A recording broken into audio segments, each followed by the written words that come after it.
मोदी सरकार साल 2022 तक किसानों की आय दोगुना करने की दिशा में काम कर रही है, लेकिन हम आपको एक ऐसे बेमिसाल किसान से मिलवाने जा रहे हैं जो किसानी से न केवल अपनी आय चौगुना कर रहे हैं बल्कि आत्मनिर्भर भारत के लिए दूसरे किसानों के लिए मिसाल बन रहे हैं। इस रिपोर्ट में देखिए।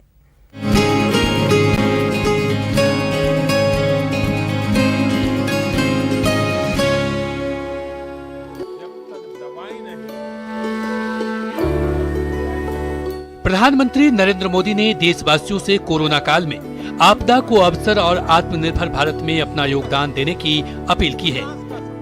लेकिन आत्मनिर्भर भारत तभी बनेगा जब देश का अन्नदाता यानी किसान आत्मनिर्भर होगा। इंटीग्रेटेड फार्मिंग जैसी ही तकनीक है जिसे जयपुर के प्रगतिशील किसान सुरेंद्र अवाना अपनाए हुए हैं। ये आने वाला टाइम है वो देसी गाय, ऑर्गेनिक खेती और आयुर्वेद, ये तीनों चीज किसान को अपनानी पड़ेगी।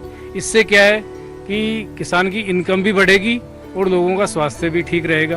तो किसान को वापस जो हम 80 और 70 से पहले खेती करते थे उसी जगह पर वापस आना पड़ेगा।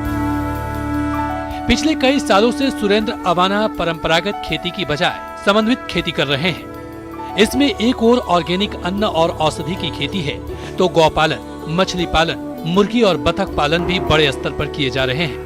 मतलब ये कि सुरेंद्र अवाना की फार्मिंग में आपको ऑर्गेनिक फूड से लेकर फिश तक और दूध से लेकर दवाई तक सब एक साथ एक ही जगह पर मिल सकती है। सुरेंद्र दूसरे किसानों को भी समन्वित खेती के लिए प्रेरित करते हैं। किसान को IFS मॉडल पे एकीकृत खेती करेगा तो वो उसका फीड है, वो उसका फीड है, वो उसका फीड है। जैसे गायों से शुरू हुई है और आप मछली तक आ जाइए, तो इस तरह से किसान का खर्चा भी कम होगा, लागत भी कम होगी और इनकम भी बढ़ेगी। सुरेंद्र अवाना के किसानी मॉडल में आप एक बात समझ गए होंगे कि यहाँ कुछ भी कचरा नहीं है। गायों के गोबर से खाद, खाद से बढ़िया खेती, खेती से चारा और तालाबों में मछली और बतख पालन एक दूसरे से जुड़ा है, वो भी पूरी तरह से ऑर्गेनिक, जिसकी बाजार में बहुत मांग है और यही इंटीग्रेटेड खेती का फायदा है। बेमिसाल किसानी करने वाले सुरेंद्र अवाना दूसरे किसानों के लिए मिसाल बन गए हैं।